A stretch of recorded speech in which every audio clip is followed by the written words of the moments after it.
Hello friend, रुच शक्ति kitchen में आपका बहुत बहुत स्वागत है। आज फ्रेंड्स मैं आपके साथ शेयर करने वाली हूँ खांसी और जुकाम की होममेड रेमेडी। बहुत ही सरल और घरेलू इलाज है और बहुत ही आसानी से बन जाता है। आजकल सीजन बहुत ही खराब हो गया है, जिससे कि सभी के साथ खांसी और जुकाम की समस्या आम हो गई है। तो देखते हैं फ्रेंड्स, इसको मैंने कैसे तैयार किया है। आप इसका एक बार सेवन करेंगे तभी ये आपको पूर्ण रूप से लाभ दिलाएगा, और आप इसका 2 से 3 दिन सेवन कर लेंगे तो आप खांसी और जुकाम से पूरी तरीके से सही हो जाएंगे। तो फ्रेंड्स, इस रेमेडी को बनाने के लिए हमें सबसे पहले चाहिए है लौंग, जो कि हम सभी की किचन में आसानी से मिल जाती है। तो हमें यहाँ चाहिए 10 से 12 लौंगे। दूसरी सामग्री जो हमें चाहिए है वो है काली मिर्च। ये भी हमारी किचन में आसानी से उपलब्ध रहती है और इसके हमें 15 से 20 पीस लेने हैं। अब फ्रेंड्स, एक तवा ले लेंगे और इसमें हम काली मिर्च और लौंग को भूनेंगे।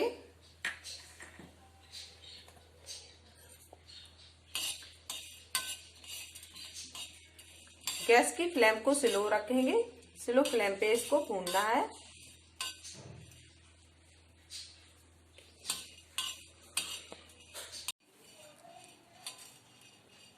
अब करीब 3 से 4 मिनट हो चुके हैं और इसमें अच्छी सी खुशबू आने लगी है।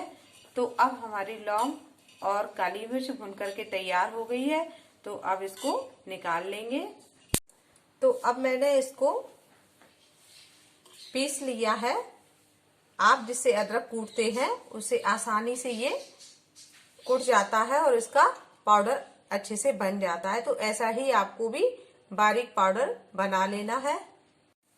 अब फ्रेंड्स, हमें चाहिए है शहद। आप कोई भी अच्छी ब्रांड का शहद ले सकते हैं। इसमें मैंने यहाँ पर लिया है 1 चम्मच शहद, और इतना मैंने जो पाउडर रेडी किया था वो लिया है। ये आधी चम्मच से थोड़ा सा कम है। ये खुराक मैं जो बता रही हूँ एक बड़े व्यक्ति के लिए है। अगर आप बच्चे के लिए बना रहे हैं, 10 से 12 साल तक का अगर आपका बच्चा है तो आप इसे आधी लीजिएगा, और अगर 4 से 5 साल का बच्चा है तो आप इसकी चौथाई खुराक लीजिएगा।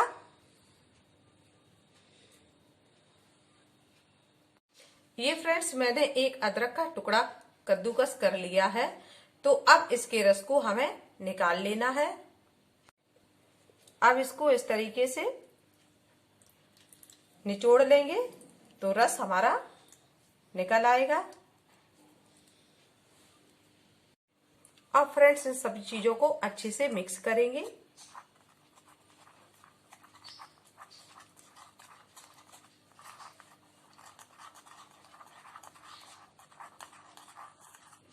तो अब ये खांसी की और जुकाम की दवाई बन करके तैयार हो गई है।